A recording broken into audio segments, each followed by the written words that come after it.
এইভাবে ওয়ান স্ট্রোকে করা যায়। আর এক ওই যেটা দেখালাম ওটাও দেখাচ্ছি। তারপরে কীভাবে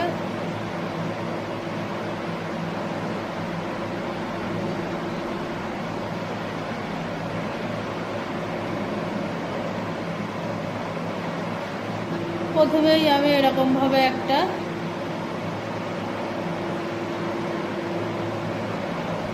এই মোটিভটা করে নিলাম, করে এই তলা থেকে টেনে দিলাম, এখান থেকে টানলাম। যে পাশে ডানটিটা আমার বড় হবে সেই পাশেই কিন্তু আরেকটা পাপড়ি হবে, আর এক পাশে হবে না। এবার সেইটাকে এইখান থেকে এই ঘুরিয়ে এটার সাথে লাগিয়ে দিলাম, এটার সাথে ঘুরিয়ে এই লাগিয়ে দিলাম। আর এইটারও সেম, এই মাথাটা একটু বাইরের দিকে নিয়ে এবার ভরে দাও।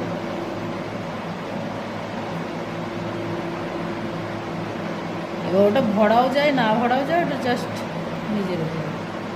তুমি চাইলেই যে এর সাইডে করতে পারো, না করার কিচ্ছু নেই, তোমার কোন জায়গা বিশেষ, মানে আমার কীরকম ভালো লাগবে, তাই ছাড়া কিচ্ছু না, এর শুধু জাস্ট জায়গা বিশেষ। আর এইটা যেটা আরেকটা যেটা দেখালাম, এই ধরে চাপ দিয়ে এই আবার এইখানে শুরু করে ধরলাম, এইটারই ঠিক উল্টোটা এই গ্যাপের মধ্যে এনে এই চাপ দিলাম,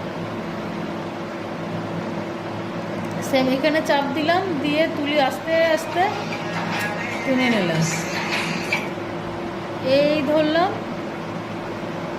এই সেম।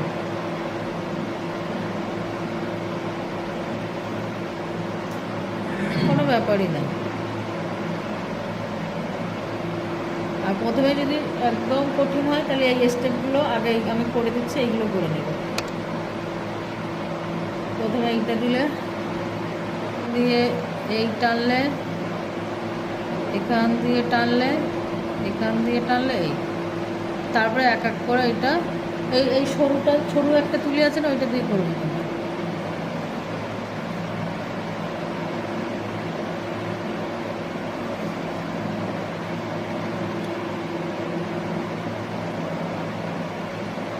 এই তারপরে সেকেন্ডটা থেকে টানলে, তারপরে থার্ড।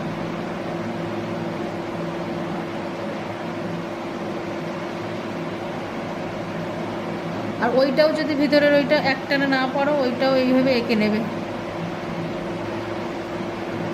তারপরে এর পরের লোটা, পরের ইয়েটাও এঁকে নেবে সেমভাবে।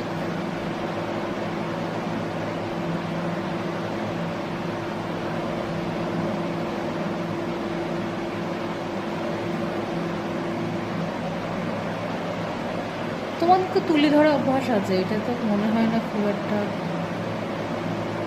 অসুবিধা হবে।